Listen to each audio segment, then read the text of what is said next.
What's up YouTube, and welcome to another computing related video here at LBX Computers. Today I've picked up this HP Pavilion all-in-one box. Yes, that's right, it's just the box. Inside is a computer that I've received. It was gifted to me when the owner of it purchased this HP Pavilion all-in-one, and he put the old computer inside of the box. I've brought it home. I helped him set this up at home. I've got him all set up on Windows 10 and installed all the antivirus, etc. blah blah blah, and he's kindly given me his old computer to A, wipe the data, and B, see if there's anything I can do with it and recycle it, give it away to a youth club or a charity or something.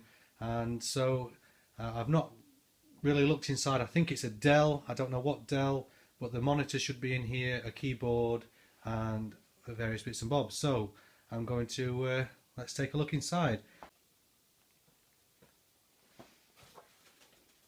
So it's just some packing foam from the original PC. Now, he gave me this brand new Western Green desktop 1 terabyte hard drive. It's still sealed. He phoned me probably 2 years ago and said my hard drive is making some, well, he didn't say hard drive, he said the computer's making some strange noises, clicking sounds, and I said it's probably your hard drive is on the way out. I said, is the computer behaving erratically or abnormally? He said no. I said, have you had any error messages? He said no. I said, is it the fan buzzing? He said no, but it's making clicking sounds. Now, clicking sounds to me suggests hard drive failure. I said, back everything up. He says, I am doing. I said, good. I said, pick a hard drive up, because if the hard drive fails, you've got one ready. We can come over, or I can come over and set it up for you. We don't have to do it on a Sunday afternoon when shops are short or anything like that. We can get you up and running much more quickly. He never actually got around to phoning me up to say, you know, everything's broken, and so he's let me have this to keep. I'm going to put that so I don't drop it. Let's have a look inside the box. Oh, some nice big bag of silica gel. That's always handy for putting computers away in storage. Let's look. There is a Dell keyboard. I don't know if you can see that. It's he used a wireless aftermarket, well, not a non-Dell, I think it was a Logitech wireless keyboard and mouse that he bought from a supermarket, I think, and he was using that with this, so that keyboard's probably not had a lot of life. He says he's had the computer for about 8 years, and it was running Windows Vista. There's some PC speakers here. They are not USB powered, they are Creative branded. It runs off of its own power. So I'll put those out of the way. I can see the computer. I will get that out shortly. What else is in the box? There is a Logitech webcam and 1.3 megapixels. Will it focus on the webcam? 1.3 megapixels, and it has got a built-in microphone, I think, which is handy dandy.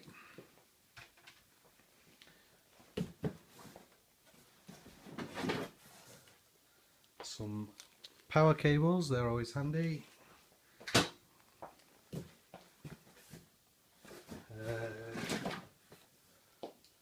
A nice chunky Belkin monitor cable.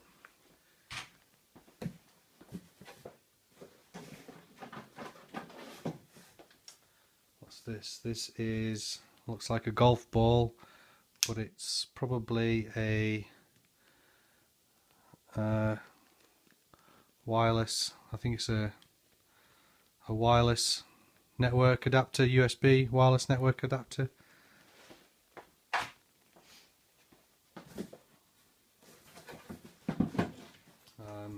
This is the base of the monitor. It's got a little unscrew there to allow you to dismantle it. The monitor is not the original monitor he got with it. It's one he told me about a few years later.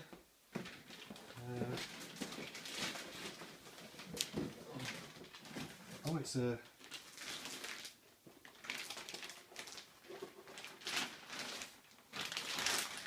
Samsung. I don't know if you can see that. Samsung. It's quite a chunky number. Got DVI and VGA. What I will do, so I can put it down, is just place it on the base.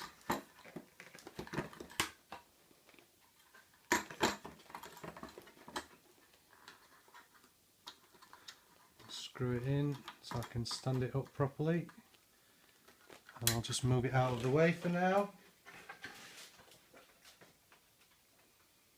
It's a 2232 BW Sync Master, designed for Windows Vista, it says on it, or compatible with Windows Vista. And then we get into the crux of the computer. What I'm going to do is just lower you down a little bit so you can see the edge of the box, and I will tip the box down so we can slide the PC out. Yeah, it's very dark in here, I do apologise.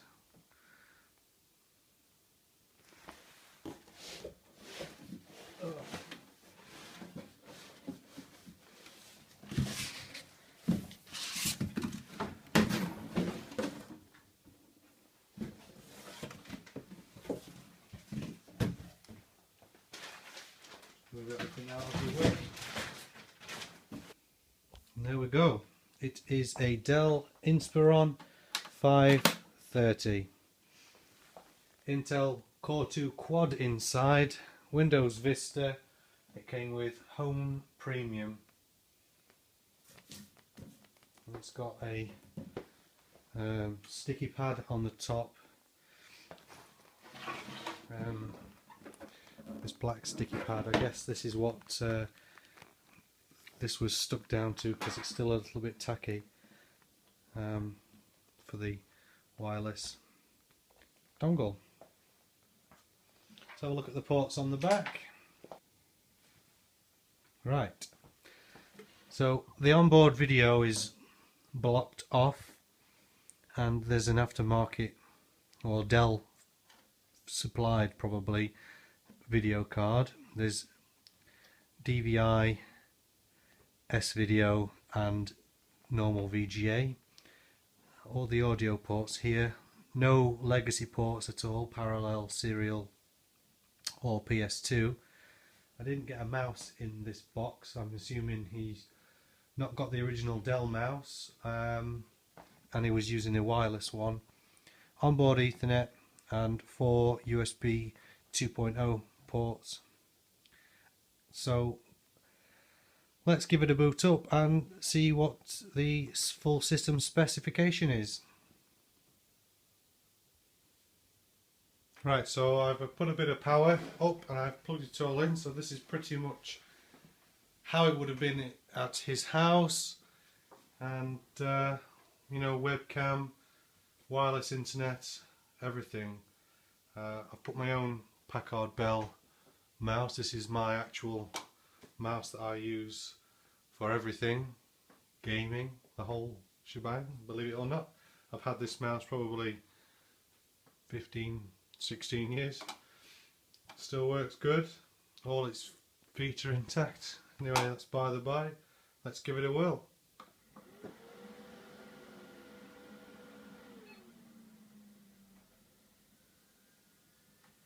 It's only got a single drive on there. DVD. Oh, it is clicking now. Did you hear that? I think the hard drive has finally failed then. The hard drive light is just solid. See if we can hear it click again.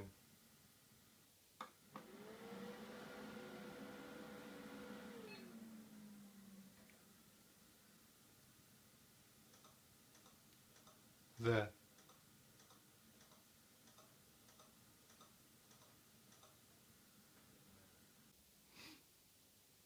I did not know this, but it's actually got 2 hard drives installed. I love how the dust has collected on the cable in little mounds, little piles, which match the holes on the vents.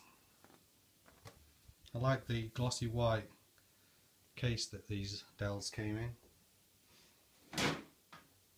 So which one is the original drive and thus the boot drive, and which one is the aftermarket drive? My experience with these Dells is that the cable lengths are just enough, so my suspicion would be that the top drive is the original one with the blue cable here that's just enough to reach from the SATA cable. The SATA cable is just long enough to reach the port down here, and this long, rather sloppily placed red cable is the aftermarket one. But then the screws are green and these are silver machine screws. There's only one way to find out, and that's to pull power from the drives and try booting it up. I've pulled power from the top, what would be the top drive, and it's still failing to post. So I'll put this drive back in and remove the bottom drive. The long red cabled drive has indeed allowed it to start booting the original operating system, so my suspicions that the top drive being the original factory install and the bottom drive being the aftermarket drive were correct. So this would have been his data drive, I'm guessing, where he stored all his photos and whatnot, and that's the drive that was failing. His wallpaper was a family photo, so I've removed that and I've renamed the computer because it was his name. The user account you didn't see, so that's okay, but it's having difficulty installing the mouse. It came up saying it needs to go online or provide driver installation media for the mouse, which confused me ever so slightly. You can see it's a Dell Inspiron 530 Intel Core 2 Quad at 2.33 gigahertz. It's a Q8200. There's 4 gigabytes of RAM. I think that's 4 1GB sticks, and it's a 32-bit version of Windows Vista Home Premium. It runs like a dog, I must admit. Yeah, Windows 10 64-bit should run on this. I've got the install media for it somewhere, and it should then run pretty well. I think it's going to take full advantage of the hardware that's installed, whereas this is just grinding away. It's probably a very slow hard drive, a mechanical drive it's not a very good one. Yeah, look, mouse is unknown device. Let's delete that. It's weird. This is it's a Packard Bell mouse. It's a rebranded, I can't remember what the OEM of the mouse is, but I've never had any troubles with this mouse before. It plays quite nicely on Windows 98 even, so for Vista to have a cough and splutter fit over it, there must be something wrong with this machine. Let's try and get it online. I'll get it online next because I plugged the wireless dongle in now. If I can get to the wireless network settings. There we go, security enabled network. If this connects, I've guessed the key correctly. I can never remember my own wireless network key, I never enter it. I usually press the button on the front. Oh, there we go. Boom, we're in. I want to get this mouse working. I'm going to unplug the mouse and plug it back in again. Hopefully this time I'll have better luck installing the driver. Unknown device. Oh, it's vibrating, and we have a mouse. HID compliant mouse.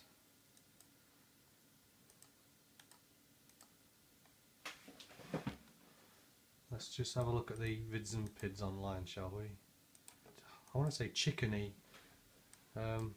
As the brand name, as the real manufacturer.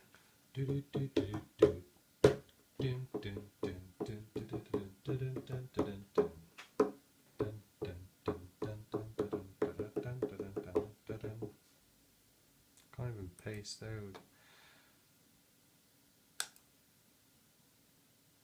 It's a Chick USB browser mouse. Can we get a picture of the webcam up, see what the quality looks like? Webcam inception. Quality doesn't seem to be too bad. Look at that feedback. Ooh. Ooh.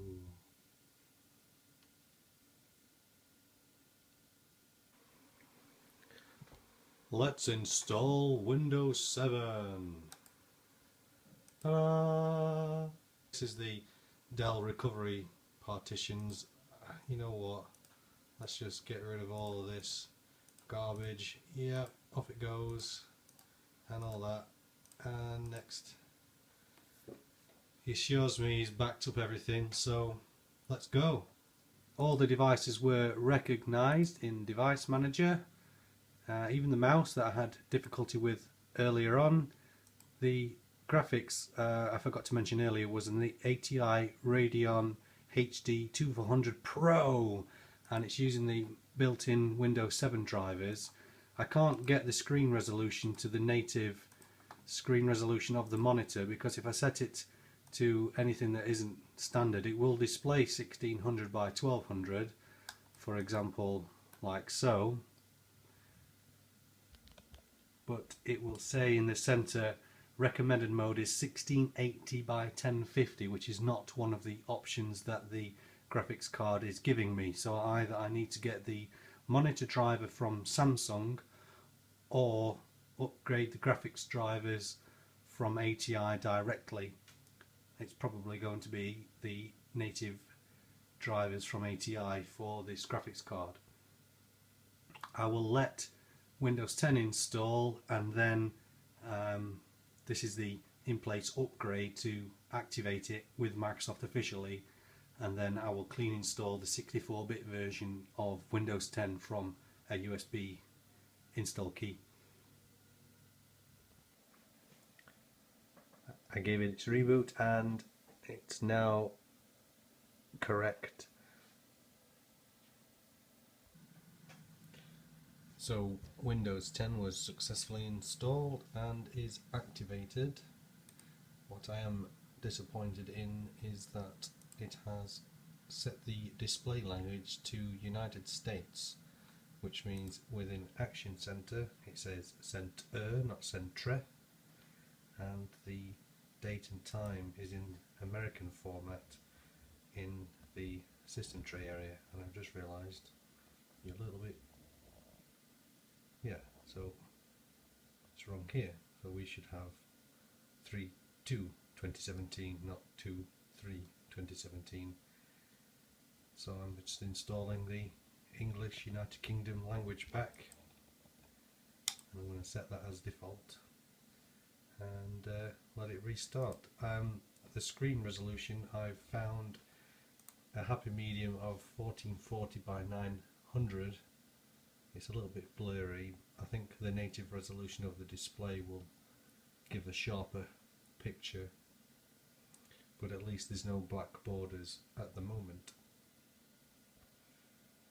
I've been running Prime 9.5 for a little while, and everything seems stable, so I think the computer is pretty good. I know some of these older Dells have capacitor issues, but not this one. This one seems good. Anyway, that's about it. So don't forget to add me on Twitter, it's LBX Computers, and join me on Retro Machines group on Facebook. Thanks for watching. Please like and share this video and subscribe for future videos. Goodbye.